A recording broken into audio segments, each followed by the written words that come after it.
আজ আমি তোমাদের সঙ্গে যে নতুন রেসিপি শেয়ার করছি সেটা হচ্ছে তোমার চিকেন চাপের রেসিপি। চিকেন চাপটা আমি আমার কাম্মার কাছ থেকে শিখেছি। এটা হচ্ছে তোমার প্রথমে আমি চিকেনটাতে তোমার দই দিয়ে ম্যারিনেশন করে রেখেছি, আর হচ্ছে লঙ্কা গুঁড়ো দিয়ে দিয়েছি, কাশ্মীরি লঙ্কা গুঁড়ো।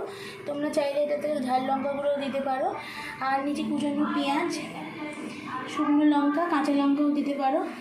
আর যেখানে তোমার আছে পোস্ত, চারমগজ আর কাজু, এটাকে আমি ভিজিয়ে রেখে দিয়েছিলাম। আর এটা আমি করবো সাদা তেল দিয়ে।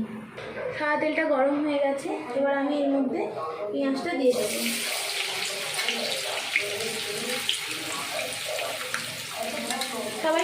সবাইটার মধ্যে প্রসেসে করে, আমি আমার মধ্যে প্রসেসে করছি। পেঁয়াজটাকে চাইলে তবে ম্যারিনেশনের সময় মাখিয়েও দিতে পারো, কিন্তু আমি মাখিয়ে দিইনি। তো আমার কাম্মাও মাখিয়ে দেয়, আমি যে মাখিয়ে দিইনি, একটুখানি কুচিয়ে নিয়েছি পেঁয়াজটাকে।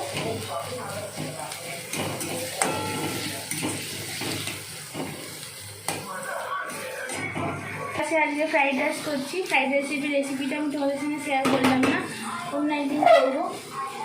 এটা আমি একবারে করি, ভাতটাকে জলের মাপ করে বসিয়ে করি, খুব সুন্দর ঝরঝরের মতন হয়ে যায়। আর একটুখানি হবে, আমি আরেকদিন তোমাদেরকে এই রাইসের রেসিপিটা দেখাবো।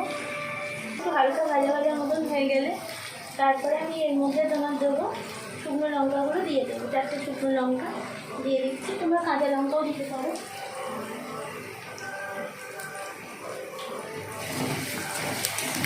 একটু নাড়ানাড়ি করে নিই।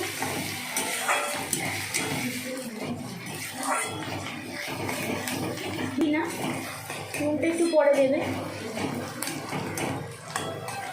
এবার আমি এই মাংসটা দিয়ে দিচ্ছি, এই ম্যারিনেশন করা মাংসটা এর মধ্যে দিয়ে দিচ্ছি।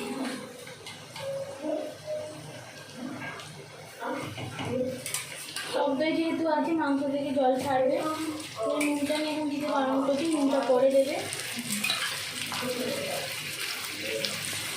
অনেকে অনেক রকম প্রসেসে করে, এটা আমার প্রসেস।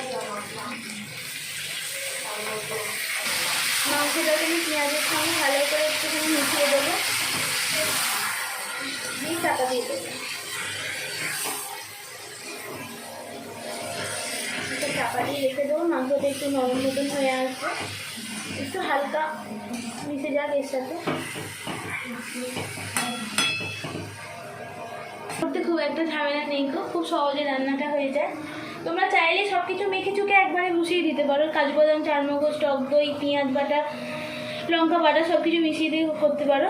কিন্তু আমি আজকে একটু অন্যরকম প্রসেস, আমি আমার কাম্মার কাছ থেকে ওই প্রসেসটাই শিখেছি। কাম্মা হয়তো দেখলে ভাববে এটা কিরম প্রসেসে করছে, কিন্তু এটাও একটা প্রসেস, আমি নিজের মতো করে বার করেছি।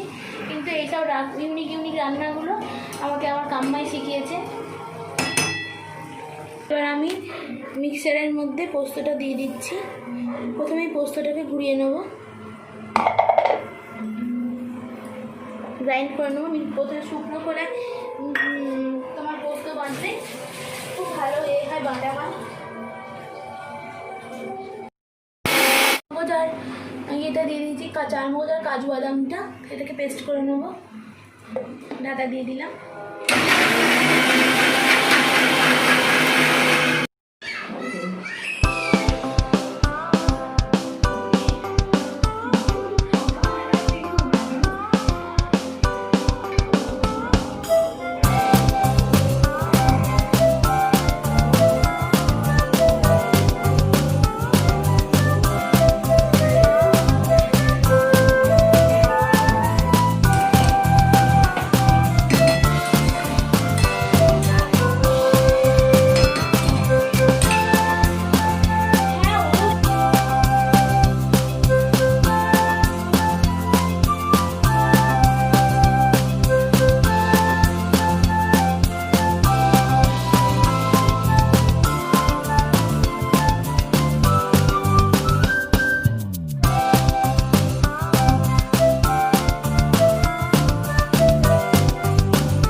ন্যাকামি কথা না। দেখো আমার চিকেন চাপটা মোটামুটি রেডি হয়ে গেছে। আর এখানে আমি একটা ডিম সেদ্ধ করা ছিল, আমার মেয়ের জন্য ঢুকিয়ে দিয়েছি ডিমটা। কালারটা খুব সুন্দর দেখতে হয়েছে, দেখো দারুণ সুন্দর কালারটা আছে। তোমরা বাড়িতে অবশ্যই ট্রাই করো। আজকে আমরা এটা রাইসের সাথে খাবো। রাইস তৈরি করা আছে, রাইসের রেসিপিটা আমি তোমাদেরকে শেয়ার করবো পরে। ফ্রাইড রাইস করেছি, ফ্রাইড রাইস, আর এদিকে হচ্ছে চিকেন চাপ। চিকেন চাপের মধ্যে লাস্টে একটু মিঠা আতর দেবো, মিঠা আতরটা আমি দিয়ে দিচ্ছি। একটুখানি মিঠা আতর দেবো, 1 ফোঁটা, জাস্ট যেহেতু মোগলাই রান্না। চিকেন চাপটা আমার দেখো তৈরি হয়ে গেল। এবার আমি দেখি একটুখানি,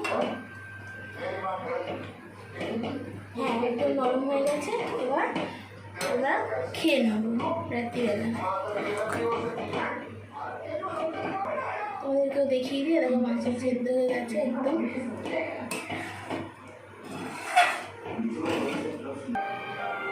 তোমার বাড়িতে অবশ্যই ট্রাই করো, দিয়ে আমাকে জানিও কেমন হয়েছে। তোমরা কেমন করে করলে আমাকে ছবি তুলে পাঠিও। আমার ইনস্টাগ্রামের আইডিটা আমি তোমাদেরকে দিয়ে দেবো। ইনস্টাগ্রাম আছে, ফেসবুকে প্রোফাইলটা দিয়ে দেবো। তোমরা আমার সেখানে এসে তোমরা আমাকে সবসময় কথা বলতে পারো, গল্প করতে পারো। চলো আমরা এবার ডিনারটা করে নিই।